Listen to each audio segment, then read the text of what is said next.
अगर आप content creator हैं, इन्फ्लुएंसर हैं, अगर आप क्रिएटिव पर्सन है, राइट, डिजाइनर है, कोई भी कैटेगरी के अंदर अगर आप क्रिएटिव पर्सन है, और क्रिएटिव के अंदर बहुत सारी कैटेगरीज आ जाती है ना, मतलब कि डिजाइनर आ जाता है, आर्टिस्ट आ जाता है, राइट, के आर्टिस्ट के अंदर म्यूजिशियन आ जाता है, राइट, बहुत सारी कैटेगरीज। तो क्रिएटिविटी एक ब्रॉड टर्म में आती है। अगर आप क्रिएटिव पर्सन है, नंबर वन थिंग, अगर आप सेल्फ एम्प्लॉयड हैं, राइट, मतलब कि आप खुद का काम कर रहे हैं, तो कनाडा में आपके लिए एक अमेजिंग प्रोग्राम है, राइट, तो you should like listen to this video. ये आपके लिए है। तो किन के लिए लोग, पहली बात तो एक, भाई भाई क्रिएटिविटी के अंदर माइंड यूटर की डेफिनेशन जो बहुत बड़ी है, राइट, ओके, लेट्स से कि आप म्यूजिशियन है, आप आर्टिस्ट है, मींस पेंटर हैं आप, right, okay, you can be like creative in means के डिजिटल आर्ट्स में भी आप हो सकते हैं, आप ग्राफिक डिजाइनर हो सकते हैं, राइट, तो बहुत सारी एक ब्रॉड डेफिनेशन है। आप ब्रांडिंग का काम कर सकते हैं, आप कंटेंट क्रिएटर हो सकते हैं, आप टिकटॉकर हो सकते हैं, right, bottom line is that if you are in creative industry, number one thing. Number two requirement is what, कि आप सेल्फ एम्प्लॉयड हो, मतलब खुद का काम करते हो कोशिश करके, राइट, ओके। अच्छा, क्रिएटिव लोग है ना, मोस्टली कॉन्ट्रैक्ट पे काम करते हैं, तो कॉन्ट्रैक्ट काम करना भी खुद का काम होता है। लेट्स से कि अगर भाई आप है ना यूट्यूबर है, तो टेक्निकली तो आप सेल्फ एम्प्लॉयड है, मतलब खुद का ही आपका काम है, राइट, सेल्फ एम्प्लॉयड है, आपका खुद का बिजनेस है। तो मोस्टली क्रिएटिव पर्सन जो होते हैं वो सेल्फ एम्प्लॉयड ही होते हैं इन मोस्ट सिनेरियोस, ओके। तो कनाडा का एक अमेजिंग प्रोग्राम है, राइट, उनके लिए। और रिक्वायरमेंट्स भी हैं जो है ना बहुत कम है, राइट। तो रिक्वायरमेंट्स क्या है, तो भाई कनाडा में तो आपको कुछ 4 से 5 रिक्वायरमेंट्स, हैवी हैवी रिक्वायरमेंट्स मैं आपको बता देता हूँ, okay? पहली रिक्वायरमेंट है एजुकेशन। अब एजुकेशन के अंदर सही है भाई, अगर आपके पास मास्टर्स या पीएचडी नहीं है, कोई मसला नहीं है। मास्टर्स पीएचडी में आपको 25 और 25 मिल सकता है, which is amazing, right. But it's okay, अगर आपका बैचलर्स भी है ना, तो आपको 20 पॉइंट मिल गया, let's say, okay. Second criteria जो है वो बेसिकली है एक्सपीरियंस का, राइट। तो एक्सपीरियंस का जितना ज्यादा आपका एक्सपीरियंस है, इतने ज्यादा आपको पॉइंट्स मिलेंगे। लेट्स अज्यूम कि आपके बेसिकली लाइक 3 साल का एक्सपीरियंस है, तो ऑलरेडी आपको 15 से ज्यादा पॉइंट मिल गया। तो पासिंग मार्क जो है वो आउट ऑफ 100 पता है कितना है? गेस करें आप। 35 चल रहा है। It's amazing, it's such a low hanging fruit, right, for these people. तो 35, अगर अगर अगर मतलब के लाइक मार्क के, पासिंग मार्क के, तो आप सिर्फ एजुकेशन एक्सपीरियंस में ही आप है ना, लेकिन पास हो जाते हैं। फिर लैंग्वेज टेस्ट होता है। आप फ्रेंच या आइल्स, मतलब कि फ्रेंच स्पीकिंग हो या इंग्लिश स्पीकिंग हो, बेसिकली लैंग्वेज टेस्ट दें कोई भी, राइट।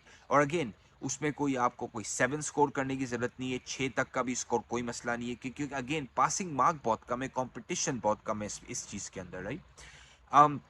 तो ये कुछ मिनिमल रिक्वायरमेंट्स है, ओके। फिर एक कुछ छोटा सा जो है ना मार्क्स, पासिंग मार्क की एडॉप्टेबिलिटी का, कि भाई यहाँ पे जब आप आएंगे तो आपने उन्हें वीजा ऑफिसर को ये कन्विंस करना है कि भाई मेरे पास यहाँ पे आके मैं इस किस्म का काम करूंगा। You have to be very clear. भाई एग्जांपल ये है कि आप आते हैं इंडिया से या पाकिस्तान से, आप बोलते हैं कि मैं ना यूट्यूबर हूँ, मैं यहाँ पे आके जो है ना फूड की वीलॉगिंग करूंगा, लेकिन वो फूड के अराउंड मैं कंटेंट क्रिएट करूंगा, और ये मेरा प्लान है, इस तरह मैं पैसे बनाऊंगा, इस तरह मैं बेसिकली सेल्फ एम्प्लॉयड करूंगा, राइट, ओके। और सोने पे सुहागा, पता है क्या होता है? अगर आप बोलें कि मैं आऊंगा और मैं 2 कनेडियंस, 3 कनेडियंस, 4 कनेडियंस को जॉब भी दूंगा, तो सर आप जो है ना फिर मतलब कि you are top of the list, right, क्योंकि आपके अप्रूवल के चांसेस लाइक बहुत मतलब कि हाई हो जाते हैं। तो ये एक प्रोग्राम जो है ओवरऑल एक बड़ा लो हैंगिंग प्रोग्राम है, मतलब कि स्पेशली जिन लोगों के लिए जो स्पेस के अंदर है, राइट, के। और एज आई सेड कि ये एक बड़ी ब्रॉड डेफिनेशन है।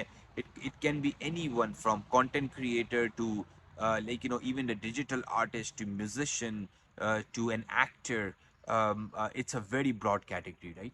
और कनाडा जो है वो क्रिएटिव लोगों के लिए एक अच्छी जगह भी है। वो मैं क्यों बताता हूँ आपको, देखो यहाँ पे सेल्फ सेल्फ एक्सप्रेशन बड़ा ओपनली है, राइट। तो अगर आप ऐसे भी कंटेंट क्रिएटर जो कंट्रोवर्शियल कंटेंट क्रिएट करता है, right, this is a good place for you to be. क्योंकि यहाँ पे अगर लेट्स से आप पॉलिटिकल कंटेंट क्रिएटर है और आपका बेसिकली मुल्क के अंदर, हमें पता है कि भाई बहुत सारे मुल्कों के अंदर पॉलिटिकल कंटेंट क्रिएटर जो होते हैं उनके लिए बड़े मसले होते हैं, राइट।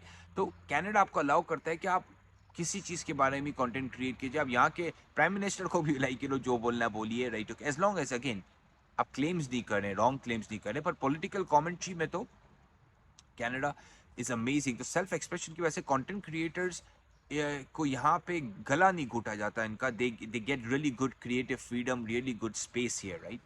और कनाडा का जो सबसे एक जो लोग समझते नहीं है, एक जो मैं लोगों को समझाना चाहता हूँ कि भाई देखो, कनाडा, अगर आप, Canada is your gateway to the world, right. क्या मकसद है इसका? भाई कनाडा की अगर आपको एक बार वीज़ा मिल जाती है तो बेसिकली आपके जो रास्ते हैं बाकी कंट्रीज़ के अंदर खुल जाते हैं। तो अगर आप आर्टिस्ट हैं, आप क्रिएटिव पर्सन हैं, तो यू मतलब कि यूएस जो है वो सबसे बड़ी मार्केट है बेसिकली, हमें ये तो बात पता है, राइट? तो US being the biggest market, right, आप इमेजिन करें कि लाइक जब once you get into Canada and you get your PR या आपको सिटीजनशिप मिल जाती है, तो आपको एक्सेस मिल जाता है दुनिया की सबसे बड़ी मार्केट का, राइट? और आप जा सकते हैं कनाडा, यूएस और मेक्सिको के अंदर एक एग्रीमेंट है जिसको बोलते हैं NAFTA, north American like trade treaty agreement. तो मैं एज अ कैनेडियन या आप एज अ कैनेडियन हम जाके यूएस में काम कर सकते हैं, यूएस वाला यूएस वाला आके कनाडा में आके काम कर सकता है। तो basically it's an agreement, right?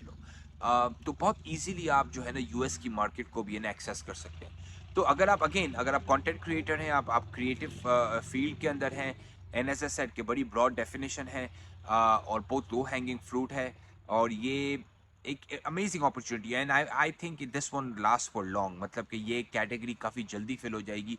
ये जर्नली लोग ज़्यादा बात नहीं करते इस कैटेगरी बारे में, पर एक और मसला ये भी है कि भाई जाहिर सी बात है क्रिएटिव लोग भी बहुत कम होते हैं, राइट? अगर 100 लोग हैं तो क्रिएटिव उनमें से एक या दो बंदा होगा, राइट? सो अब तो एक स्पेसिफिक इंडस्ट्री के लिए ये है, but it's an amazing and tremendous opportunity, right?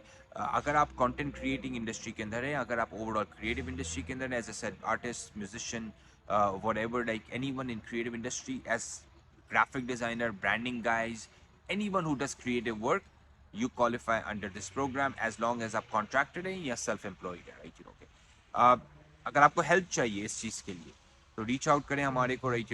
We do this cases all the time. हमारे पास सर्टिफाइड लॉयर्स और कंसल्टेंट्स हैं जो क्लाइंट के साथ काम करते हैं, सेटलमेंट एक्सपर्ट्स हैं जो आपको जॉब ढूंढने में हेल्प करते हैं, राइट? पूरा प्लान बनाने में हेल्प करते हैं ताकि जब आप जाइए उस वीज़ा ऑफिसर के सामने, तो आपकी जो फाइल हो it's like bang on, it's prepared well, right? और आपके चांसेस जो हों वो ज़्यादा से ज़्यादा हों basically to get into Canada, right? तो अगर कोई क्वेश्चंस हो तो कमेंट्स में जाइए, शेयर उनके साथ शेयर कीजिए प्लीज़, जिनको this video will help, right? This can make और ब्रेक समवंस लाइफ। ये बोलते हैं ना कि एक आर्टिस्ट को अगर एक अपॉर्चुनिटी मिल जाती है ना तो उसकी उसकी ज़िंदगी बदल जाती है। तो this is an opportunity for those artist, right? Okay, take care, subscribe कीजिए, लाइक कीजिए, बाय।